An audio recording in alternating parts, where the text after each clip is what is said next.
We have so far seen panel data regression with fixed effects, that is entity fixed effects. In that kind of fixed effects, basically what we are trying to do is trying to see those aspects of a particular entity that do not vary over time. So we say that these aspects, but these aspects, while they do not vary over time, they may still be causal effects for the dependent variable. So then we include some kind of either a proxy variable, a dummy variable for the entity, or we do entity demeaned panel data analysis with fixed effects, and then we do the we find the results. Now, another kind of fixed effects may be time fixed effects. So now we are going to talk about regression with time fixed effects. So what are these fixed effects? These are variables that might vary over time but not across states. So notice how this is different from entity fixed effects. Entity fixed effects vary across entities but remains constant over time. Time fixed effects remains constant across entities but varies over time. Okay, so what might some of these variables be? So for instance, if you have safer cars, or if technology changes. So when technology change occurs, it will the technology of one time period may be more advanced than the technology of a previous time period, but at a given time period, all the entities or all the states have access to the same technology. So at a given time period, all states, the technology is fixed across entities, but as you move from one time period to the next, the technology will change, but this will change for all the entities. So what could be some of the technologies? For instance, cars may become safer. Previously there would not be airbags in cars. Now as as the technology for airbags is developed, you may have airbags in all cars across all entities. You may also have skid proof anti-lock brakes. You may have things like there was a time when even seat belts were not available. So when the seat belts became available in all cars, that is a change in technology. Now there might be changes in national laws also. So while the seat belts are available, it has become illegal to drive without wearing your seat belts. So these laws, because they are national laws, they are the same across states, but all states, when the laws are implemented in all the states, then everyone has to wear seat belts. So these are factors that vary over time but remain constant at a given point of time across entities. So if you think of in terms of what we did with the entity fixed effects, such time fixed effects would produce intercepts that change over time. So remember that we are now talking of two dimensions. One dimension is a cross-sectional dimension, that is across entities, and another dimension is a time dimension, which is for each entity across time. Okay, so these will produce intercepts that change over time. So now suppose we include another variable called ST that denotes the combined effect of all variables which change over time but does not change across entities. Okay, does not change across states. Here the states means the states within the United States of America. Okay. So the resultant population regression model is now written as YIT is equal to beta 0 plus beta 1 XIT plus beta 2 ZI plus beta 3 ST. Okay. So basically what we are saying is, previously we had YIT is equal to beta 0 plus beta 1 XIT. Notice that both y and is varying over int, and x is also varying. The independent variables are also varying over int. Then you have the entity fixed effects, which is beta 2 zi. This is varying across entities but remaining the same for the same entity over time, plus beta 3 st. These are varying across times, but are remaining the same across all entities at a given point of time. So UIT. So this is varying across entities, entity fixed effect,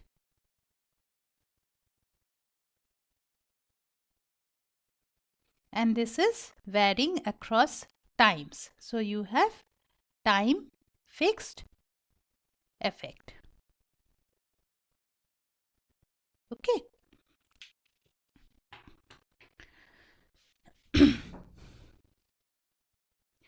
So if you have only time fixed effects, then you do not have this particular this particular term in there. So you have beta 0 plus beta 1 xit plus beta 3 st. It is still kept as beta 3 because we are indicating that beta 2 zi, there are no entity fixed effects, plus uit.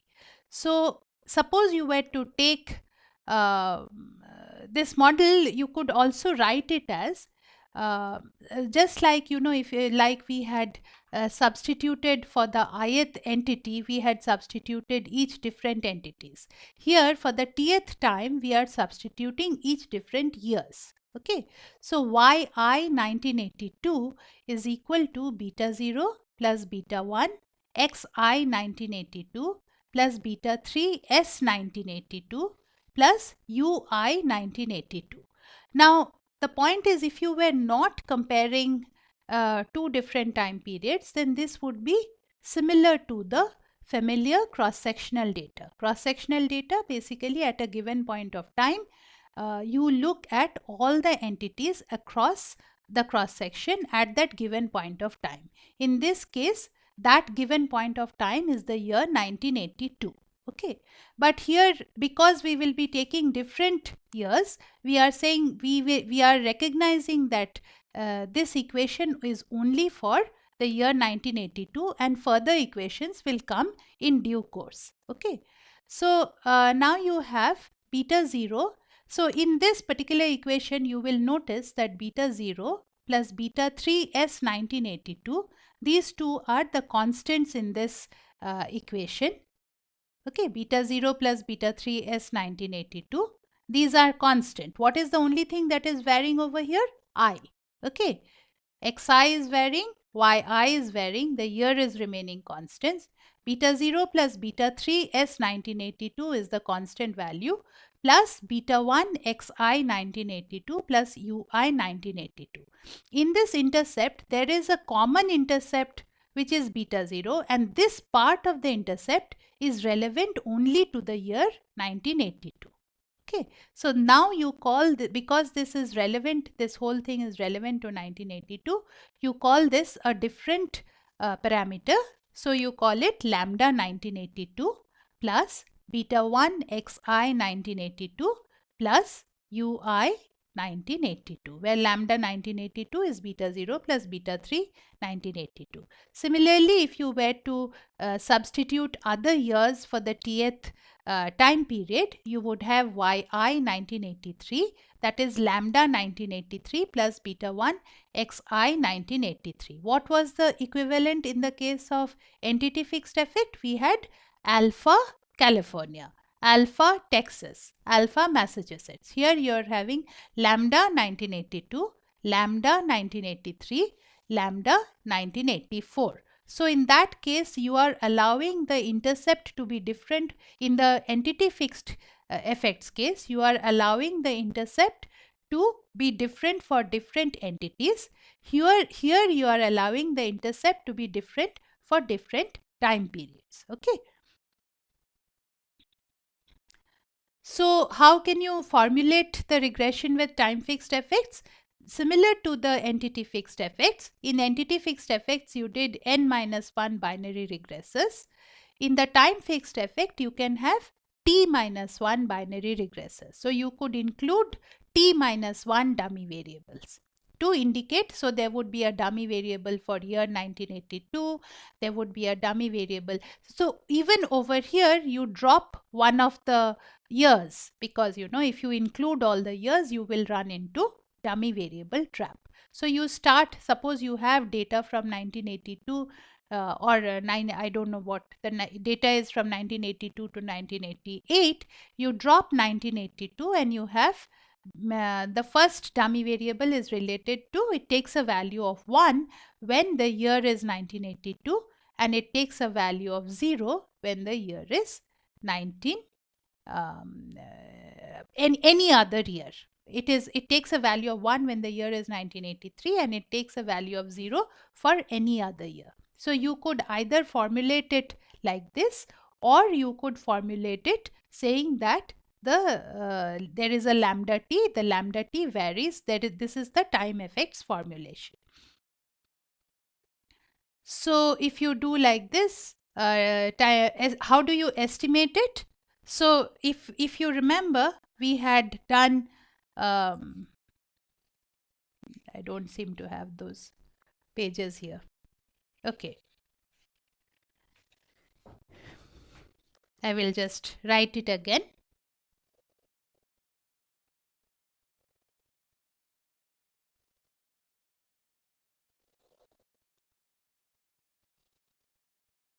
So you have entity over here.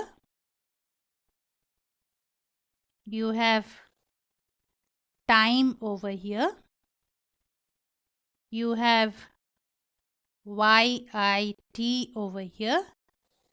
You have XIT over here. And now you are creating a dummy variable. Dummy variable 9 t equals to 1983. So suppose you have California 1982, Arizona 1982, and so on. And then you have California 1983, Arizona 1983. In this particular case, this dummy variable will take a value of 1 over here, and it will take a value of 0 for all the other years. Similarly, you create a dummy variable for t equals to 1984, and that will take values of 1 and 0 similarly. Okay, so you create these binary variables, and B2 takes a binary variable 1 if t equals to year number 2, 0 otherwise. You regress y. So now you regress y on xit and you include all of these dummy variables. Or you could do it in the, just like we did the entity demeaned OLS regression, you could do the year demeaned OLS regression, and that will be very similar to how we did the entity demeaned OLS regression. So we try to understand how the year demeaned OLS regression works. It is very similar to the entity demeaned OLS regression. In the case of entity demeaned OLS regression, we did an average value of y and x for each entity over a period of time, and then we subtracted each year's value of y and x. From that we subtracted the averaged over time. So the averaged value over time we subtracted from each individual value of YIT and XIT. Here we do something else. What we do is we take averages across entities. So in that case we had done YT average is equal to 1 by t summation of YIT t equals to 1 to capital T, and XT average is equal to 1 by t summation of XIT t equals to 1 to capital T. Here what we are doing is, in time fixed effects, we are taking the average across entities. So YI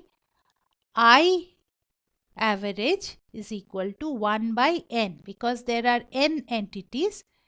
N equals to 1 to capital N YIT. So now you are summing across all entities at a given period of time, and you are dividing by the, so it's like the normal cross-sectional average that you take of any variable. Then also XI average is equal to 1 by n summation of n equals to 1 to capital N x I t. Now you have these summed averaged value across entities at a given point of time. So you take yit minus this averaged value across a given point of time, and this becomes y tilde it. And similarly, you have x tilde it, and this is time demeaned. We had an entity demeaned, we have time demeaned. Okay, so at a given point of time, how much does an individual entity vary from the average at that given point of time? And similarly, here you have xit minus xi average. This is the time demeaned y variable, and this is the time demeaned x variable. Okay. So when you do the year demeaned OLS regression, you deviate YIT, XIT from year averages, not state averages. You estimate by OLS using year demeaned data.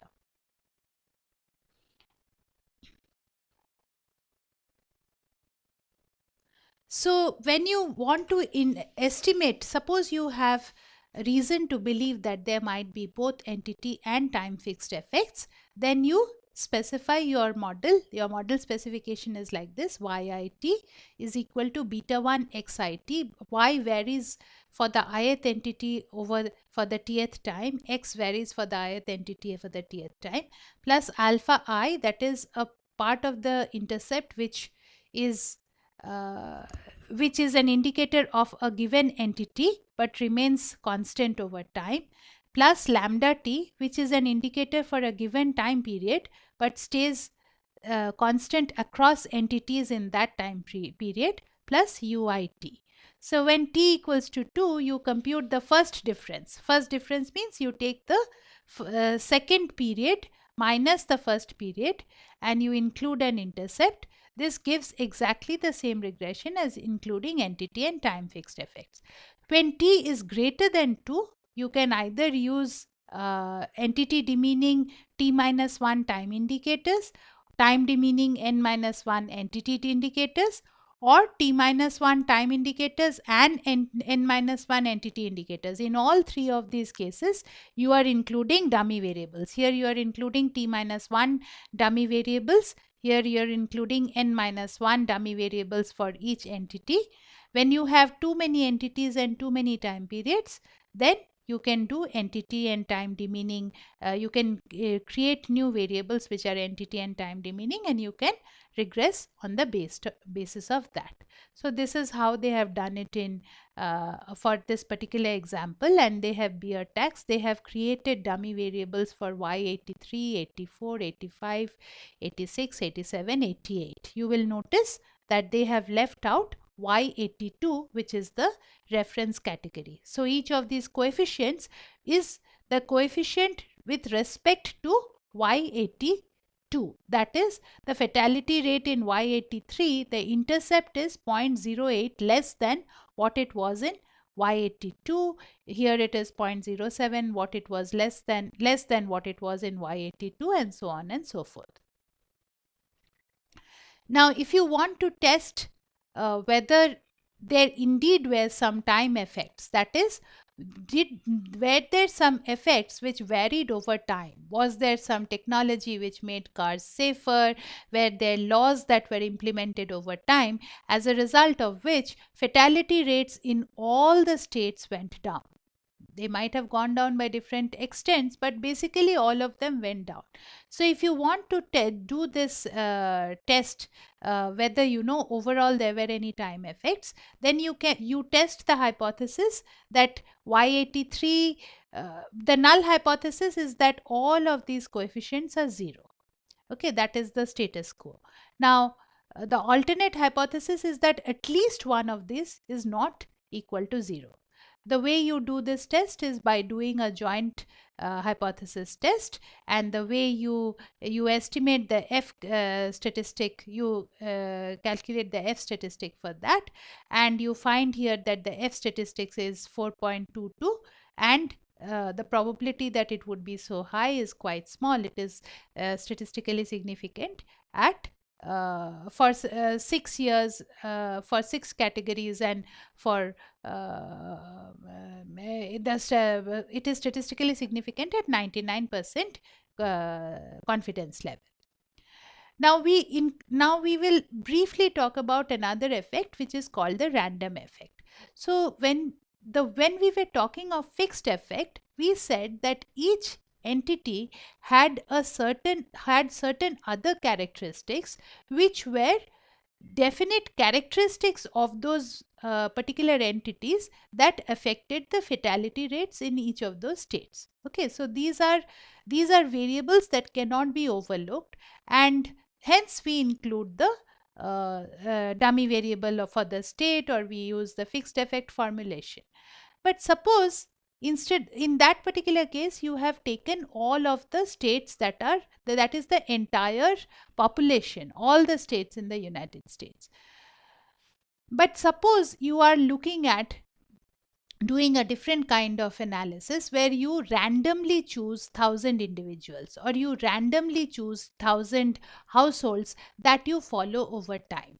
Now, because you have chosen them randomly, whatever other characteristics there were about those particular individuals or those particular households, because they are completely randomly chosen, there are all the other aspects that could affect the fatality rate. It does not have as effect, because it is not correlated, because they are randomly chosen. Hence they are independently and identically distributed. There are no other aspects about those particular individuals there are no omitted variable bias, because they are randomly chosen. That if you have that kind of a situation where your entities that you have chosen are randomly chosen, then there might be still a random effect. So what is happening is, in the fixed effect, you are assuming that yit is equal to beta 0 or alpha I plus beta 1 xit, and this alpha I is the fixed component which is fixed with the fixed component for entity I, right, plus uit. But suppose they are randomly chosen, then you don't know there are no other fixed components, so you have a constant component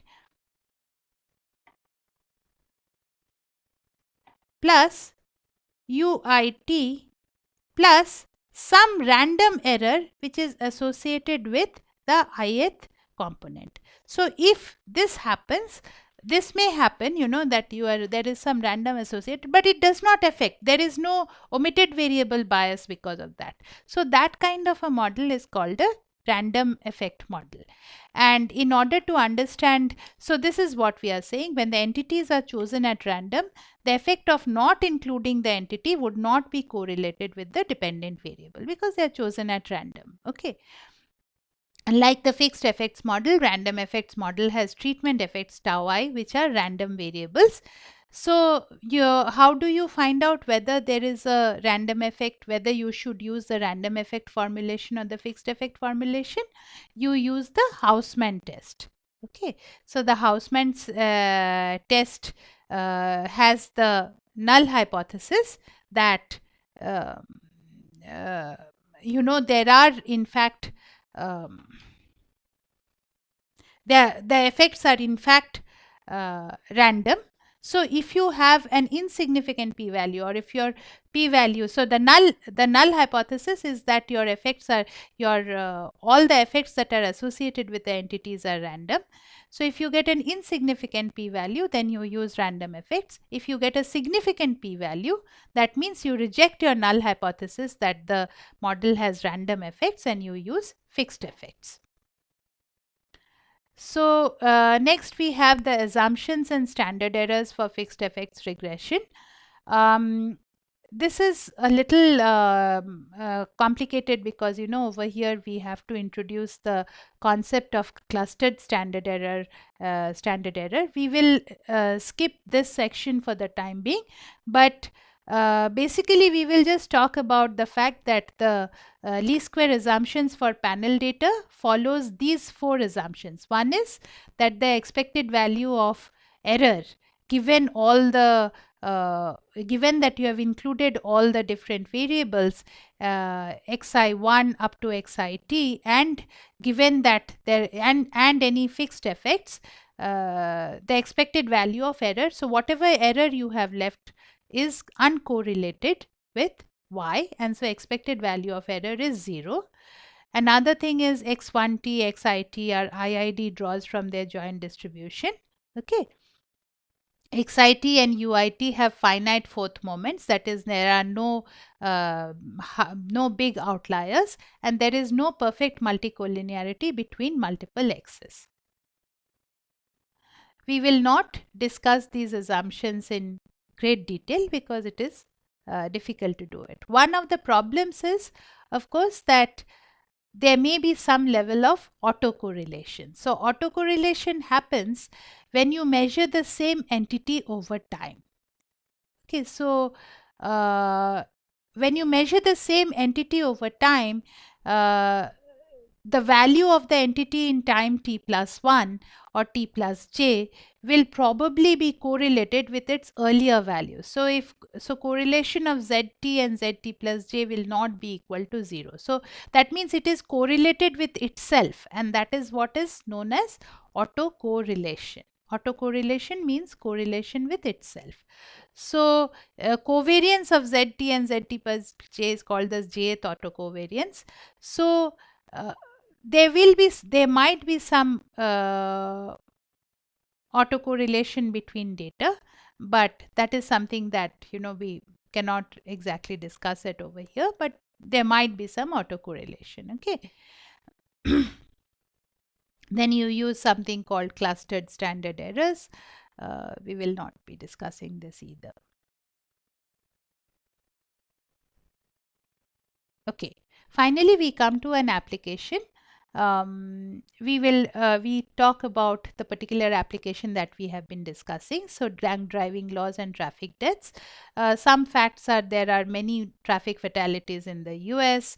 Some of them may be caused by drinking driver. Here they are saying 1/3 of traffic fatalities. That's a large number. Okay, so about 40,000 traffic fatalities, 1/3 of it, if it is due to drinking driver, that is a big problem.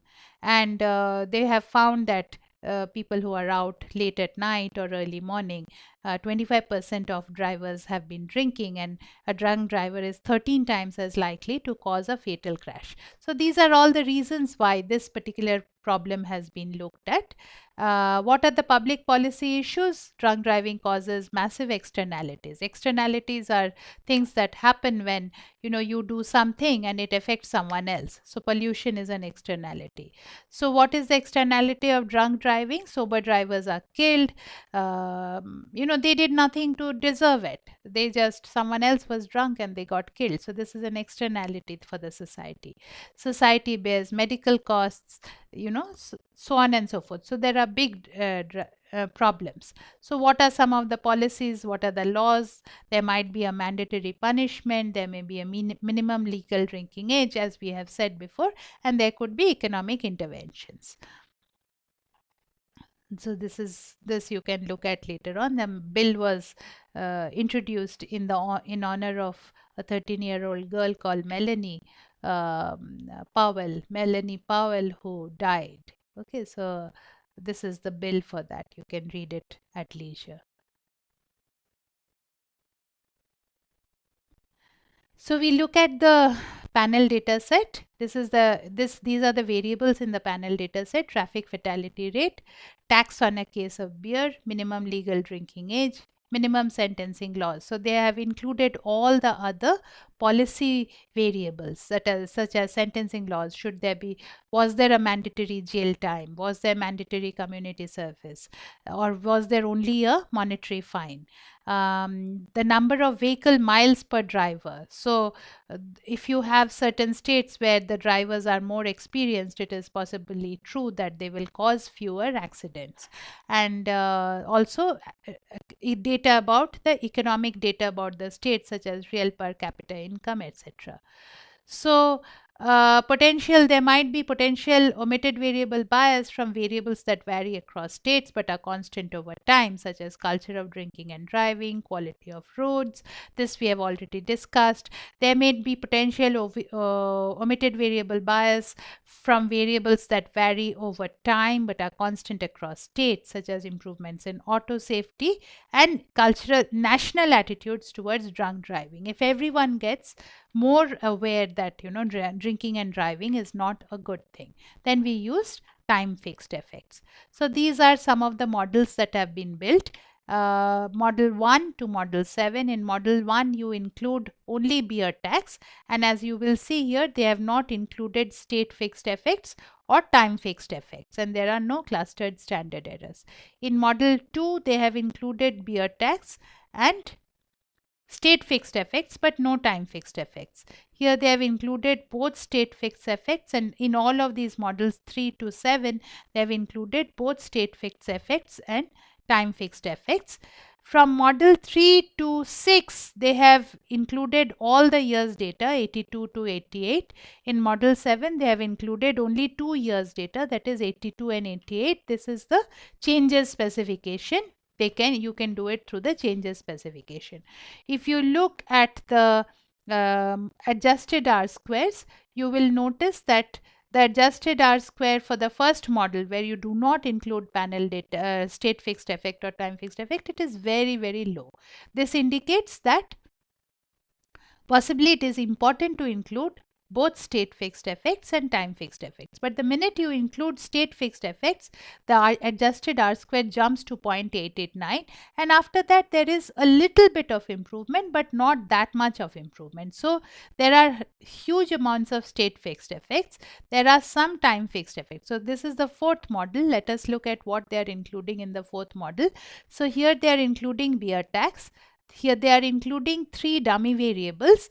Drinking age 18, instead of including a numerical variable for drinking age, which is over here, they are including 3 dummy variables, and these are all with relevant to the reference category of drinking age being 21. Okay, so if the drinking age is lower, it happens to be that the fatality rates seem to be higher, but they are not very statistically significant. These variables are not statistically significant. What is the most statistically significant variable? Unemployment rate. So it has a negative coefficient. So if there is high unemployment rate, the fatality rates seem to be smaller. So this is possibly because if you have high unemployment rate, then people will have less income and they may drink less. So it's a sort of strange positive effect of having low unemployment. So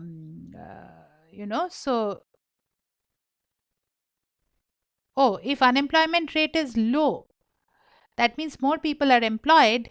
There are, so I'm sorry, I said the opposite thing. If more people are employed, there is less drinking and driving, and so fatality rates are higher, are lower if more people are employed. But if income is more, then fatality rates are more. So employment leads to lower fatality rates, but income per head leads to higher fatality rates, possibly because people have more money to drink or they have more money to drive cars and so on and so forth. Okay, so these questions have to be discussed.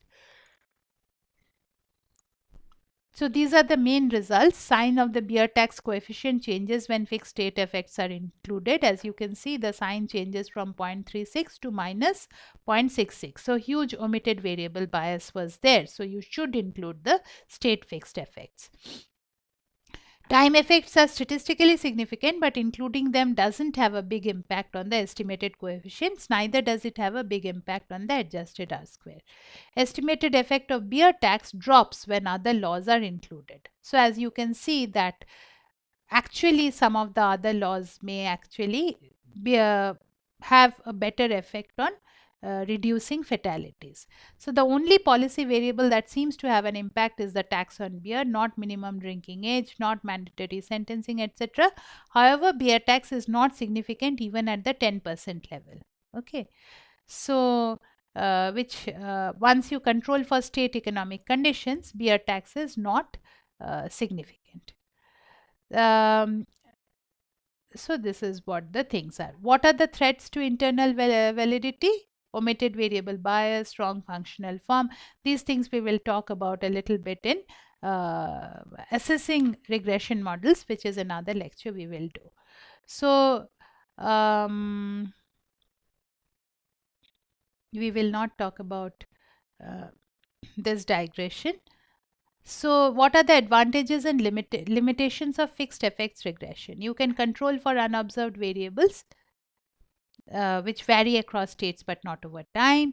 If you have only data for 48 states, you do not have a very large data set, but when you have data for 48 states over 7 years, now you have really a big data set which solves your problem of small data. You know, you now a lot of your OLS regression problems, you know, law of large numbers and CLT, all of those things come into effect when you have a larger data set. Estimation involves relatively straightforward extensions of multiple regression. Okay, so these are the ways it can be done. I will not repeat these again. What are the limitations, challenges? Need variation in X over time within entities. So basically what we are saying is that suppose there are certain, you do not have any X variables. Here what was the X variable? The beer tax. Beer tax changed within an entity over time and across entities at a given point of time. So there was some variation in beer tax and there was variation in the fatality rate. But suppose the beer tax just remained constant for the entities over time, then it would be subsumed within the fixed effect of a, so suppose you always have, California always puts a 2.2% tax on beer. So there would be no change in beer tax from one year to the other. So that would be again one of the variables that lead to fixed effects in for the state. So you need X's that change over time within entities.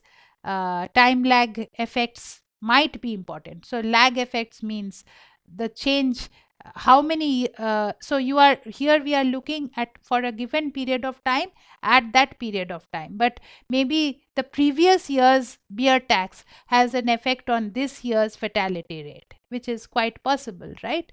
So but we haven't looked at those time lag effects.